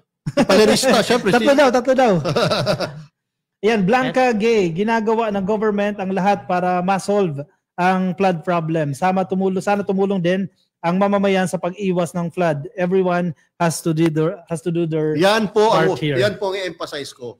Dapat ang mga mamamayan po, ang ating mga kababayan tumulong po sa gobyerno na malimit ang mga pagbaha dito sa ating bayan. Dahil kung hindi po tayo magiging disiplinado sa pagtatapon ng ating mga basura, mga kalat, no, talagang mauulit at mauulit po ang mga pagbabaha sa ating mga communities, no.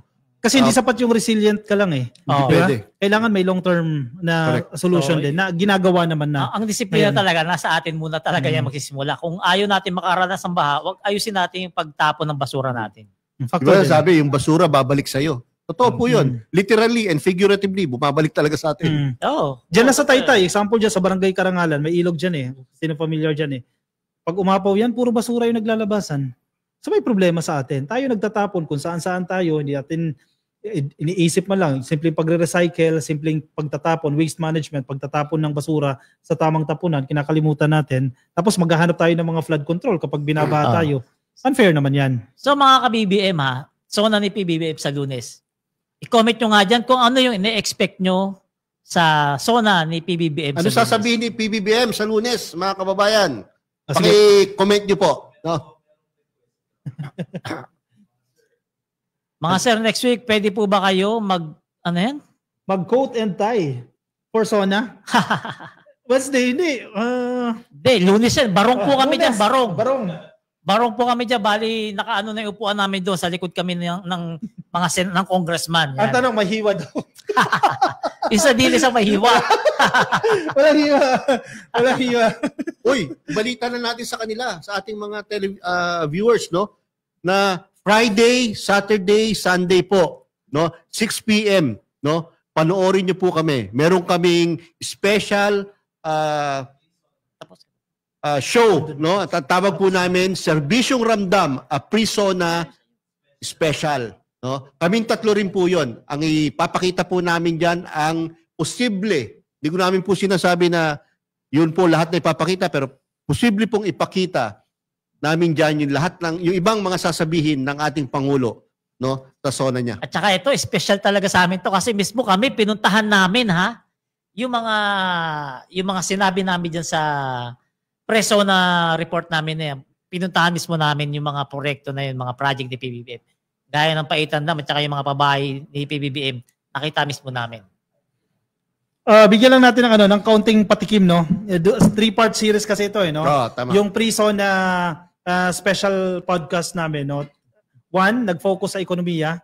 Number 2, nag-focus sa infrastructure. Pangatlo, yung agriculture and food security. So, abangan nyo po yan. Sa Friday, no? 6 p.m. pa rin po yan. Yan, yung mga naghahanap sa atin na gusto tayo makita araw-araw. Ayan, 4 na beses nyo na kami makikita, no? Tatlo. Tatlo plus yung Wednesday. Tama. Sa Friday, ang topic namin ay about sa agriculture. Napakaganda. Agriculture and food patikim? security. Food security. And then sa second day, yung Build Better More. Martes Mga yan. infra projects ng ating Pangulo. Sabado. Sabado. And then yung third, tungkol sa ating economy. No? Saka yung mga tungkol sa trabaho, inflation, etc. So, abangan nyo po kami, no? 3 araw na So, sunod-sunod meron yan. ba kayo sa YouTube? Gagawa pa lang po kami ng YouTube channel namin po. Ma'am, sino yun? Ma'am Ivory Ivory Roque. Roque. Yan. Next week meron na. Yan. Sabi ni Mel's Venus Mars. Yan nga, kulang sa disiplina ang mga Pilipino. Yes, totoo po yan. Ito si Ateneng Verbo, sabi niya, ang baha ay matagal na yan sa Pilipinas. Mabuti nga ngayon, dumadami na ang mga vloggers na kusang naglilinis. Ang vloggers mo nakalagay? Ang kusang naglilinis ng mga estero. Nakakatawa sila. Sa mga ka-BBM. Nakakatawa pala, yan. sorry. Nakakatawa. I-comment nyo nga kung anong agency ng gobyerno ang pinaka satisfied kayo sa pagtatrabaho nila. Ayun, maganda Comment yan. nyo. Anong agency ang pinaka sa tingin yung nagtatrabaho? I-comment nyo nga dyan at babasahin namin. Tama yun. Sabi ni Shirley Aaron Francisco, ang report, i-report ni PBBM ang mga projects nawawala. Programang nagawa ng government niya kasi panay hanap ang mga biter. O, tama po, tama. Posibleng wala pa silang nakikita. So, for the past weeks or months, no, araw-araw pong naghahatid ng serbisyo ang ating Pangulo sa ating mga kababayan. No? Andiyan na yung 20 pesos na bigas, andyan na yung magbibigay ng mga kagamitan sa mga magsasaka, magbibigay ng i-inaugurate yung mga rice processing system, no? Halos lahat po ginagawa na ng ating Pangulo para lang maramdaman ng ating taong bayan ang kanyang gobyerno. Kaya nga po ang aming Prizona Special ay pinamagatan namin na serbisyong ramdam.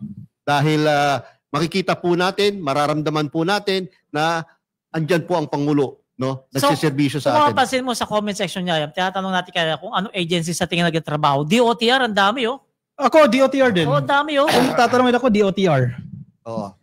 Mukhang talagang epektibo si ating Secretary Vince Dizon, no? Na-interview natin na several weeks ago si Secretary Vince Dizon. Talagang namang napakagaling. No? Very humble, no? Maliit na tao lang, medyo payat, pero grabe naman ang utak, grabe naman ang sipag, no? Nakadire-diretso yung trabaho niya, no? May nagsabi rin, DICT, dahil siguro sa recent na achievements ng DICT. Ayun din, si Defense Secretary Angara, may nagbanggit din. At meron ding DSWD. No? Yung EGOV app, yan po yung sa DICT, project ng DICT yan. No? Meron tayong update sa recent na nangyayari, no? Total marami pa tayong oras, no. Doon sa distribution ng DSWD, ano na yung tulong na nabibigay ng gobyerno natin? If we can flash a screen, Lex, no. Ito yung mga total cost ng humanitarian assistance na napagkaloob na po ng gobyerno natin, ng halimbawa ng DSWD. Simula nung Lunes na bumabalik. Yes, ito as of 2 hours ago ito. Sige, banggitin mo na. Sige, total cost of humanitarian assistance, yung nakikita nyo sa bandang baba, umabot na po yan sa 27,529,977 pesos na ipinagkaloob po yan ng DSWD, ng LGU, mga NGO, and other partners. Collective efforts na to. Hindi na lang gobyerno, pati yung pribadong sektor, talagang tumutulong sila sa gobyerno natin, sa relief efforts. So ayan, Ano yung doon? Ano yung 307, 5175? Okay. Malit yung screen. Yan yung affected, yung 307, nakikita nyo sa left side, no? Yan po yung mga affected barangays. 51,000 yung tao. Affected families naman, yung 51,755. Yung affected persons ay 196,898. Grabe ang dami, no? So, mga ka-BBM, ito bang nangyaring bagyo, itong mga floodings, dito lang ba concentrated sa Metro Manila or NCR? Wala ba sa mga probinsya? Meron din yan. Mostly sa NCR. Mostly, no? Gaya mukhang tayo ang tinamaan. Gaya nung sinabi, yung nabanggit natin kanina, merong 3 million na mga food packs ang naka-standby sa buong Pilipinas just in case magkaroon ng pagbabaha. Correct. 3 million standby funds yan, ha? Pero nagkataon lang dito sa NCR, kaya dito yung tulong talaga. Tapos meron na pong available, ha? Naka-standby din po yan, 17,131,000. Ito po yung mga non-food items na naka-standby din po yan. Gusto kong pansinin, anong naobserbahan niyo itong nakaraang mga pagbaha? Walang masyadong casualties. Correct. Walang namatay, no? Walang ano. Bakit? Kasi preparado po ang gobyerno. Yun po ang kagandahan na ang ating Pangulo ay, no, piniprepare na ang kanyang mga departamento na involved, no, sa pagtulong sa ating mga mamamayan pag dumadating pa lang or bago pa lang dumating ang typhoon o yung mga bagyo, no. Pero may napapansin yung mga kababayan natin na sa tuwing may bagyo raw dito sa atin, meron daw isang opisyal laging wala rito, nasa bakasyon. Ito, kino-comment niya, binabasa ko na naman, isang opisyal ang laging wala tuwing may bakasyon, ay tuwing may bagyo. Sino yan? Magbabakasyon daw. Kilala namin yan? Kilala siguro. Ito yata si Pusit. Oo, di ba? Ang masama pa doon, palerista. Nakabakasyon na nga, ano pa? Naninira pa. Dakdak pa ng dakdak. At yung mga dinadaktak ba, nonsense, no? Walang kakwenta-kwentang mga bagay na alam mo namang hindi totoo. Kaya nga, kaya na sinasabi ko, no, nag-post ako sa aking Facebook account, no, huwag na lang natin pansinin. Kasi sobrang irrelevant, sobrang nonsense, sobrang walang kakwenta-kwenta talaga mga pinagsasabi. Ako, ayoko na rin pansinin, pero isang ka-BBM natin dito, comment pa ulit-ulit, halatang gustong basahin. Ang sabi niya? Ang sabi niya? Sa tuwing may bagyo, merong isang politiko, isang leader ang wala sa bansa. Kasi last time, di ba, lumipad siya ng Germany, bagyo din yun. Diba yun, meron nga, nanood siya ng concert ni Taylor Swift ba yun? Di ba? Yung sirit na daw. Sabi na. Sirit na. Sige, clue ha, gusto nyo clue? Clue. Walang isip to. Grabe ka na. Ang lupit naman ng clue mo, palerista. Hindi. Yari naman ako sa mabi ko nito. Para muna. Ako, magbibigay ako ng clue. Sige. Ito, kapag nasusukol to, bumubuga ng tinta. Para wala akong clue sige, may clue ako dyan. May clue ka rin. Ito, kayang ipagtanggol yung kanyang staff na higit pa sa pagtatanggol niya sa tatay niya. Iiyakan niya yung staff Bakit niya. kaya, no? Di ko alam Bakit kaya, kung no? anong meron. At saka ito pa, clue ha, clue. Nawala sa isip May ko saltik na. ha. Si Pro Philippines. May saltik daw. Hindi kami nagsabi niyan, ha? At saka ito ha, mahilig to sa ghost. Employee? Lahat to ghost, lahat dito ghost.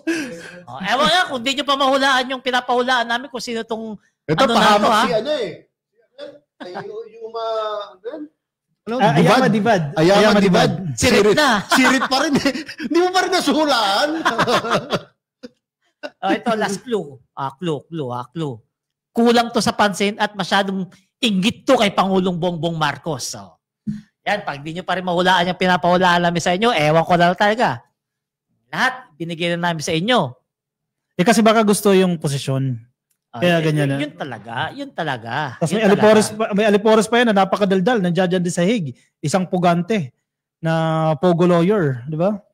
Mga gusto magpabagsak kay PBBM at biruin mo ba naman, sabi, ibigay mo muna kay Sara Duterte yung presidency. Ay, merong comment si Ma'am Cecilia Mapa Peñera. Sabi niya, DSWD Region 5, sana hindi nagpapa-impluensya at hindi pipiliin ang binibigyan ng tulong. Baka hindi lang po nagkakalinawan. No? Baka meron lang po miscommunication. Pero papaalam din po natin sa DSWD yung inyong comment. Kay Cecilia Mapa Piñera, yan. Papaalam po namin yan. Ito, update din tayo. Ang Magat Dam, posibleng magbukas na ng kanilang spillway gate ahead of the tropical storm Dante at Emong. So, yung mga kababayan natin na medyo apektuhan po once na nagbukas yan o nagpakawala ng tubig yan, magdoble ingat po tayo, no? Para syempre maganda na rin, ready tayo, no? Kasi hindi tumitigil yung ulan eh. Ngayon lang, bago tayo sumalang, medyo malakas-lakas pa rin po yung ulan. Kaya yung ulan, hindi siya dire-diretso, no? Mawawala, bubuhos na malakas, mawawala, no? Hindi gaya nung dati na dire-dire talagang nagkakaroon talaga tayo ng climate change. Ulitin po namin, wala na naman pong pasok bukas. Kaya, sa government po, wala na? Ang government at ang mga estudyante. Tama ba? Kaya pinilit namin matapos talaga lahat ng trabaho namin nito ngayon para bukas. Kasi nakakahiya dito sa mga operator natin na-istorbo natin Marami kasi nanghihingi ng tulong. Sige, Lex, pwede natin i-flash sa screen. Ayan, yung mga nanghihingi po, nangangailangan, pangit kasi yung nanghihingi, no? Nangangailangan po ng tulong. Ang DSWD po, may mga numbers po sila. Ayan, pwede niyo po kumuha ng ballpen or screenshot niyo po ito. Pwede niyo pong tawagan itong mga numero na to. Sa Globe, halimbawa, 0917-110-5686. Huwag po kayo mag-alala. Magaling po ang ating secretary sa DSWD, si Rex Gatchalian. At sigurado pong pupunta sa tamang pupuntahan ng inyong mga donations o inyong mga ibibigay o itutulong sa ating mga kababayan. Alam mo, itong si Rex Gatchalian talagang mabilis din kumilos no? Alam mo yung mga Gatchalian brothers, lalo na yung mayor sa Valenzuela. Saka ito West. Saka ito si Sherwin Gatchalian. Talagang magaling din siya. Very progressive, very dynamic na leader siya mga yan. Balik ulit natin. Kasi maganda yung doon maganda yung sinasabi nila doon Sabi ng DSWD, makakaasa po kayo, ito po assurance makakaasa po kayo na kayo i-assist ng ating mga angels in red vest. Di ba may vest tayo? Red vest. Para mabigyan kayo ng tamang tulong. Ayan, yung number, kunin nyo na po yan. I-screenshot nyo na po yan. Screenshot nyo na lang. Lalo na kung hindi nakakarating sa inyo yung mga ayuda. Napakarami pong ayuda. Saka hindi lang yan. Pwede, kung may mga nararamdaman kayo, pwede rin kayo lumapit dyan sa DSWD. Kasi BBM yung mga yan naman talaga, handa naman tumulong talaga. Pag-usapan natin yung yung SONA sa Monday. Ikaw Ka-Coffee, ano yung expect? Ako, daw hindi ako tiyak na magbibigay ng announcement ang presidente patungkol sa online gambling, e-gaming. Kasi maraming medyo may clamor maraming nananawagan na totally iban na yung online gaming, e-gaming, e-gambling. So, feeling ko, magkakaroon ng announcement ang presidente dyan. I'm not sure lang. Kasi, syempre, kailangan din balansehin yan malaking factor din yan Pero posible na i-mention niya ng ating presidente. Pero ikaw ba, pabor ka ba na i-total block? Ako, regulation. Strict regulation ng e-gaming. Ikaw, Yam? Ako, nasabi ko nung nakaraan, na una talagang for total ban ako. Pero nung na napakinggan ko si General Manager Tenko ba yan? Tenko. Tenko. ng PAGCOR, no? Valid po yung kanyang mga puntos, no? Malaki ang mawawala sa ating gobyernong kita. At the same time, nasa 45,000 mawawala ng trabaho. So, mahirap po yung ganung kalaking epekto, no? Kung basta na lang natin ibaban ang online gambling. Tama naman so, kasi agree ako kay Ka-Coffee na i-regulate na lang ang online kasi gambling. kung talaga ito total ban mo yan, hindi pa rin mawawala. Gagawa pa rin talaga ng paraan yun yan. ang isang masamang epekto noon. Gagawa pa rin isang paraan para kumita sila. Ngayon, legal, magiging illegal yun. So yung mga, kikita lang, imbis na yung gobyerno, mga private individuals. Kasi mas larang hindi na magbabayad ng tax. Private individuals, mga sindikato, yung mga, mas mahirap kontrolin yun. Pagtatanong ko yung mga kapitbahay namin dyan, kung yung mga nag-scatter, pagtatanong ko total, nagagalit, inaaway ako, nagtatanong lang naman ako. Nagtatanong lang naman ako. Hindi mo kapag-scatter. Pumapurpa sila, total ba yung mga online gambling? Nagagalit sa akin. Ito raw. Ito, maganda talaga to. Nabitin ako rito sa topic na to kanina eh. Dapat pag-usapan natin dyan. Ano ba masasabi nyo? Seriously, ano masasabi nyo sa mga ginagawa o sinasabi nito ni Baste? Etong si Baste, kung maalala mo, naghamon to dati dun sa, sino ba yung payat na matanda na hinintay siya ron sa Luneta? Sa Luneta. Yung vlogger ata yun eh. Draw ba yun? Draw ba sila nun? Draw? Si Carbonel. Si Carbonel. Yung matanda na yun. Hinamon niya yung Baste yun, pero hindi niya pinalagan. Di ba si General Torre? Sinabihan niya yun sasampalin ko yan. Nagawa niya ba? Hindi niya nagawa. Kasi kilala talaga. Kilala talaga ang mga Duterte na hanggang salita lang talaga. Ito, ebidensya to. Ebidensya to. Hindi to papalag si Baste dito. Kasi pag pumalag dito, nako, sa katawan ni Torre na sabing diwata, baskulado, ewan ko lang. Si Baste, matapang sa salita no? Ganyan ng Duterte, tatak Duterte, matapang sa salita. Kasi marami silang bodyguard. Ganyan, no? Nasa posisyon sila, kaya matatapang. Pero sa actual, wala naman. Kapag pinalagan ng mga taong hinahamon niya, hindi naman dumarating. Sanay ka-level nila yung hinamon, di ba? Kasi kung ordinaryong tao, syempre wala namang kawalayan, di ba? Pero sa akin, doon mo makikita yung kalidad ng public servant itong si Baste Duterte. Mukhang talagang hindi rin na hihiwalay sa mga kamag-anak niya na mga bastos. Na nila parang tatak nila yung pag ganyan-ganyan ng salita Pabursko-bursko ng salita, pero problema, hindi kayang panindigan. Ito nga, nahamon na pinalagan sa ni General Torre. Ayun, wala pa yung statement hanggang ngayon. Kaya nga. Ayaw patulan kasi alam niyang mababasag yung mukha niya. Diba? Kasi kita mo si Torre, yung katawan ni Torre, pang construction talaga Bato-bato di ba? Hindi na pang construction yung katawan ni Torre Talagang kung ano yung katawan ni Diwata bato-bato, ganun si Torre Hindi kaya hintayin siya hindi kaya hintayin ni General Torre si Baste sa linggo sa Araneta Coliseum? Diyan natin dapat malalaman. natin ata ang i-cover yun Ako, laki ng vision. Malamang tayong 5 lang naman na doon. I-cover natin. Kasi makikinabang din mga kababayan natin. Kasi pay-per-view ba ang datingan yan? Hindi, saka dito talaga malalaman. Hintay tayo siguro hanggang bukas. Yung sagot ni Baste. Pag hanggang bukas wala tong sagot, ibig sabihin, hanggang forma lang si Baste, wala talagang balls. Kung ano na naman na soundbite galing sa isa sa mga anak ni problemado na naman ito yung mga dilis kung paano nila ipagtatanggol yung kaduwagan ni Baste pag hindi niya pinalagan niya, hamon niya. Siya naghamon. Diba? Siya naghamon. Ikaw ba yan? Pag ikaw naghamon, pinalagan ka, lalabanan mo? Dapat kailangang panindigan yun. Otherwise, kilala ka. Mawawalan ako ng credibility. Mawawalan ako ng muka. Iharap sa publiko. Pero dito, sa tingin ko, hindi sa kanya mahalaga yung credibilidad. Pero feeling ko close deal na yan Kasi ang naghamon si Baste at inaccept na siya ni Torre. So feeling ko na yan. Patutuloy Arrange na yan. Dapat talaga nandun tayo. So dapat ilibre niyo yung mga sarili niyo sa Sunday para makapanood tayo. Magandang yan. Sunday talaga. Maganda yan. Araneta ko. Buti na lang, malapit ako sa QC. Malalaman pa naman natin bukas yan kung papalag si Baste. Pero base dito sa mga comment, marami nagsasabi na hindi raw papalag si Baste kasi nga duwag daw yan. Na hanggang salita lang daw yan si Baste. Kung tutusin, lamang siya kay Torre kasi bata pa edad siya. pa lang, di ba? Bata Yung siya. edad pa lang. Baka malaking mas factor. malaki katawan siguro. May katawan Hindi pa naman siya. gagamit ng barrel kasi si General Torre nag-exhibition yun eh. Oo. Kung gaano kabilis humugot ng kanyang batuta eh. Ang problema lang, may training si Torre. Kaya yan mga kababayan, no? Mga ka-BBM, abangan natin yan kung magkakatotoo at kung mangyayari. Kaya abangan nyo sa inyong mga social media accounts kung merong Parang mangyayari nakapost dyan. yung comments natin, Lex. Yeah, sabi ni Sunfly, yan. Kay Jonix Pakuan, hindi pa nga niya ginagawa yung sampal. Naghahamon na naman siya. Ano ba naman? Hit. May hit pa ba na yan? O sabi ni Margaret Reyes Hayama.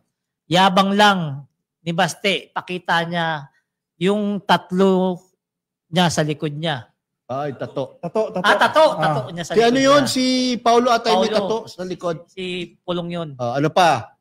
London Charlie, God bless, guide and protect. Salamat PBBM vloggers, staffs and crew. Lahat kayo dyan. Ingat lagi. Salamat London. Wow, thank you. Meron pa? Ayan, ito. I-flash lang natin ito no, mula sa Presidential Communications Office. Ito po yung walang pasok. Yan, mga nag-expect, mga abangers. Screenshot nyo na. Ayan, Screenshot. nyo na. Ito po, all Ang levels dami, ito ha. Hindi namin babanggitin lahat kasi marami. All From levels. Abra to Zambales. Hanggang college yan, ha? All levels yan. Walang pasok po. July 24, 2025. Yan. Abra, Albay, Antique, Apayao, Batangas, Bataan, Benguet, Bulacan, Cagayan, Camsur, Catanduanes, Cavite, Ifugao, Ilocos Norte, Ilocos Sur, Iloilo, Kalinga, La Union, Laguna, Marinduque, Masbate, Metro Manila. Ayan, mga nag-expect. Mountain Province, Nueva Ecija, Nueva Vizcaya, Occidental Mindoro, Oriental Mindoro, Palawan, Pampanga, Pangasinan, Quezon, Rizal, Romblon, Sorsogon, Tarlac at Zambales. Grabe. Ayan, pwede din. Tama. Follow nyo yung page ng Presidential Communication Office at saka yung Bagong Pilipinas Studio. Follow nyo rin po. Mga ka-BBM, ka-coffee, palerista, baka pwede tayong bumalik sandali doon sa pagbisita ni Pangulong Bongbong Marcos sa United States. Sige. Hindi natin na pag-usapan o hindi natin nabanggit na si BBM ay binigyan ng tinatawag na the Enhanced Honor Cordon, no? Nung bumisita siya sa Pentagon, no? Kay Secretary Hegseth ng National Defense ng United States. Doon pa lang makikita mo na talagang grabe ang pagpapahalaga sa ating Pangulo ng United States, Ganun yung respeto nila ganun yung sa respeto. Presidente ng Pilipinas. Kasi kung hindi ka na respeto, babaliwalain ka lang eh. Di ba? Hindi ka haharapin ng Presidente. Pero kitang-kita mo naman opening statement pa lang ni Donald Trump, talagang highly respected si PBBM at ginagalang niya, nire-respeto niya yung pamilya. Kung hindi siya nire-respeto, hindi siya imbitahan doon. First Hindi siya Asian harapin, leader. hindi siya harapin. Asian leader na inimbita Kung na yung sa Australia nga, United di ba? Sa States. Australia, hindi nga napagbibigyan. Oo. Si PBM napagbigyan. 2 beses na yun na nag-request na. At ang maganda dito, yung foreign assistance na sinasabi ko kanina, kasi naglabas yung US Embassy dito sa Maynila, 3 billion pesos, kauna-unahan na foreign assistance simula nang maupo si Donald Trump. Tayong nauna nabigyan. Tayong kauna-unahan. So, Kaya pala ang dami niyang meetings. Binigyan din siya ng meeting nag-meeting din sila ng director ng CIA. Correct. Nag-meeting din sila ni Secretary Rubio ng Department of State.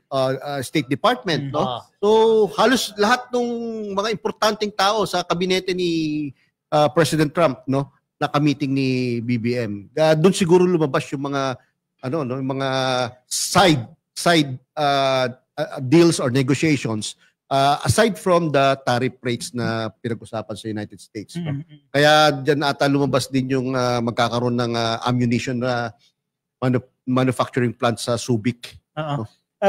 Balikan ko lang din, may isang reporter kasi nagtanong dyan na next year kasi ang Pilipinas ang chair ng ASEAN, no?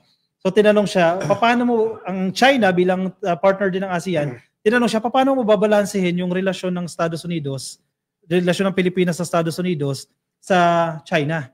Paano mo babalansehin? Ang sinasabi ng presidente, parang walang kinakailangan ng major balancing eh. Kasi consistent siya, meron kaming guidelines, sinusunod namin. Ang foreign policy namin ay independent. Diba? Hindi kami naapektuhan ng kung ano sasabihin ng US o ng China.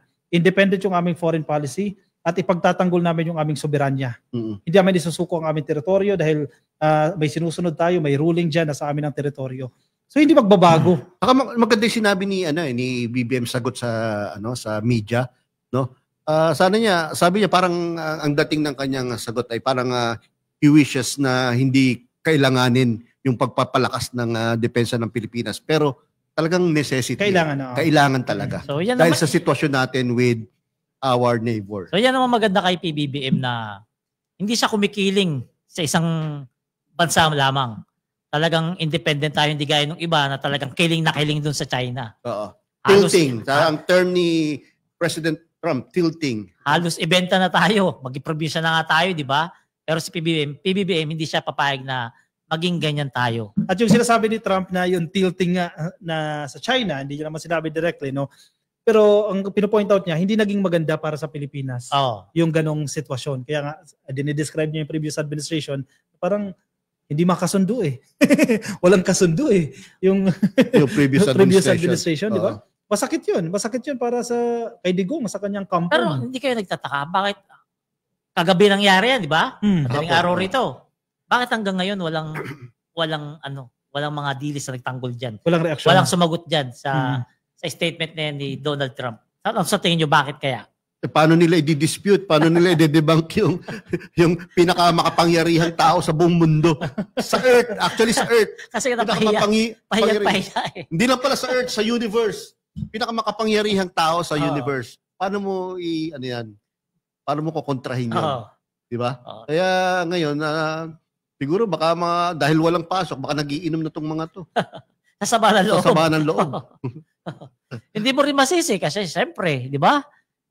Si President Donald Trump ang nagsabi niyan, hindi sila pwede pumalag-palag dyan. Kasi siyempre, presidente ng Amerika, kaya-kaya lang naman nila yung mga mga politiko na hindi sila pinapansin. Ito may sagot si Roque kasi naghahanap ka, no? Paano may sagot. Meron siya sagot. Ang sabi niya, and I quote Harry Roque, no? Naligaw daw tayo ng landas ng panahon ni Digong dahil pinanindigan niya ang ating kalayaan at soberanya. So, ibig sabihin, inamin niya. Dahil daw, pinanindigan ang soberanya. Pero parang inconsistent yan. Paano naligaw? Paano naligaw? Sabi niya, naligaw daw tayo kasi pinapoint out niya, di ba, sinasabi ni Trump na parang hindi naging maganda yung leadership ni Digong, di ba? Tapos sabi ni Harry Roque, naligaw daw tayo ng landas sa panahon ni Digong dahil pinanindigan niya ang ating kalayaan at soberanya. Sabi ni Harry Roque. Parang, hindi pinanindigan ba? Paano pinanindigan? Tumilt nga siya. Sabi nga, nag-tilt nga siya in favor of Hindi nga niya pinahalagaan yung arbitral na pagkapanalo sa arbitral ruling di ba? Correct. Hindi nga niya pinanindigan Hindi niya nga pinindigan. In favor of China. No? Paano sinasabing halos ibigay na nga yung tubig lang yan. Di ba? Ibigay na yan. Yan ba yung sasabi ni Roque? Wala, yun lang ang comment ng mga dealers. Mahirap kasi talaga. Wala silang mga point. Mahirap ipagtanggol. Tapos yung arbitral ruling. Ano sabi niya? Papel lang yan, puniting ko pa yun. Tapos sa basurahan yan. Yan ba yun? Yan ba yung sinasabi ni Roque? Kahit ako naman, paglalagay ako sa sapatos ng mga dealers na yan, mahirap talaga ipagtanggol kasi payang-paya yung hamon nila na yun sa gusto yung basahin yung mga followers nyo, yung mga comments ng mga followers nyo. Kasi hindi natin makita masyado dun Sige. Maganda yan. Maganda dun. May 4 minutes. 4 minutes tayo. May 4 minutes pa tayo. Basahin natin. Ma-acknowledge man lang natin yung mga loyal followers natin na nakikinig sa atin. No? At basahin din natin yung kanilang mga sinasabi. Oops. Bakit yun ang lumabas? Okay, sige ako muna habang naghahanap na. Pasilda Hadki. O yan. Nako. Matatapos na. Team replay ulit mamaya. Okay lang yan, ma'am, no? Kay London Charlie, shoutout po sa inyo. Kay Julita Verian Umura. Kay Rina Toshi. Kay Asdul. Uy, si Eric! Nakikinig sa atin. Shoutout sa iyo, pare. Si Ilonggo. Idol, shoutout po sa inyo. Sino Eric?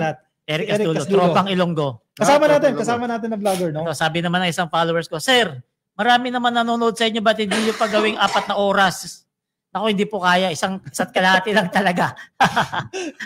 Grabe na yung 4 na oras.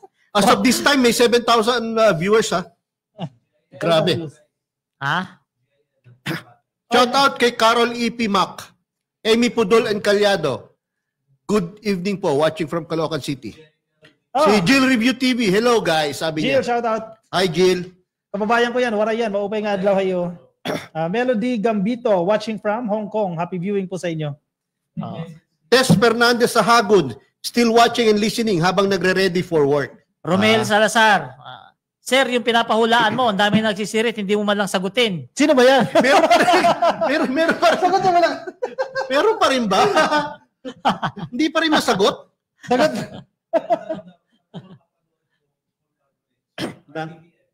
Yeah, meron sa RTVM na pwede nyo pong makita. Yung zona ni Pangulong Bongbong? Hindi. US visit. Yung visit ni PBBM kay Donald Trump. Sa YouTube po, check nyo RTVM. Kahit huwag na sa RTVM, sa mga page na lang namin. Nasa ka-coffee din yan. Makikita nyo sa kanila din. Mapanood. Ito sabi ni Jonix Pakuan, napahiya ang DDS sa, ano yan? Maintindihan. Soberanya, binigay niya sa China ang mga isla natin, sabi niya. Digong daw binigay yung mga isla natin. Sabi ni Jonix Pakuan. Tapos ito si mga followers. Ermeline Obra, sino pa? Si Julita Berian Umura, si Amy Pudol and Calyado. No? Kamusta po kayo? Ayan, mga ka-BBM ha. Ito, screenshot nyo ulit. Ready yung cellphone nyo. Ito po yung website ni Pangulong Bongbong Marcos. Screenshot nyo na lang. Scan nyo na lang dahil dito nyo po makikita ang kumpletong detalye ng mga trabaho at proyekto ni PBBM. Siyempre, kung meron kay Pangulong Bongbong Marcos, yam. At kay First Lady. Yan po. Scan nyo rin po yung QR code ni First Lady para makapunta po kayo sa kanyang website. Alam mo yung mga podcast, ano ang tawag doon? Mga vlog ni Pangulong Bongbong Marcos. Andun din. Pwede nyo na balikan, no? Oo. Kung gusto nyo balikan yung mga vlogs ni President Bongbong Marcos, simula nung hindi pa siya nananalong Pangulo, no? Doon din nyo po makikita sa website niya. O siya, sige. Pasalamatan natin ang mga dapat natin pasalamatan. Of course, shout out especially sa crew natin dito sa Bagong Pilipinas Studios. Kahit bagyo, pumasok sila para samahan tayo. Maraming salamat po sa inyo. Dahil no? inuulit po namin, kung hindi po dahil sa kanila, nako, wala po tayo ngayon ditong podcast. Wala kayong mapapanood na mga episode namin ng Preso na Salamat PBBM. Kaya sa PCO, nako, saludo kami rito sa mga tao ninyo rito dito sa Bagong Pilipinas yan. I-shoutout din natin yung talagang entitled sila sa bonus. Uy, malaking bonus yan. Kamusta yung kapatid ko, kakagaling lang from Amsterdam. Nandito siya, nagbabakasyon. Tsaka kay Susette Ballesteros, kaibigan ko nanonood. So muli mga kabibim, maraming salamat sa pagsama nyo muli sa amin sa ika-10 episode ng Salamat PBBM. Muli, ako po si Palerista TV. Mga ka-BBM, mga kayayam, follow nyo po ang aking social media account, Yayam Dizon. Saka yung isa po, yung Optics by Yayam Dizon. I-shoutout din natin at pasalamatan si 31 Million Movement, Alex Catalan, at si Mark Ian Everyday. Maraming salamat po. And of course, sa aming advisor, Sir Germs Estrada, na kahit bumabagyo, sinamahan din po kami dito. Yeah.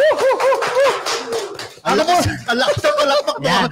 Mukhang meron pinapahiwatig Mukhang palakpak bonus yan Mukhang may pinapahiwatig. Masaya na kami rito kasi natapos itong podcast namin ito kahit buwabagyo nandito pa rin kami para makapaghatid ng tamang impormasyon, tamang serbisyo ni PBBM maihatid sa inyong mga puso at para hindi kayo mabiktima ng fake news. Ulitin ko po, yung sige. yung special natin, no? Serbisyong Ramdam, pre-SONA special sa Friday, Saturday, and Sunday. Anong oras yan? 6 p.m. to 6:30 p.m. Tigkakalahating oras. Isang episode, kalahating oras, 3 araw. Biyernes, Sabado, Linggo, alas 6 ng hapon. So muli, ako po si Palerista TV. Maraming salamat at magandang gabi po. Ingat po.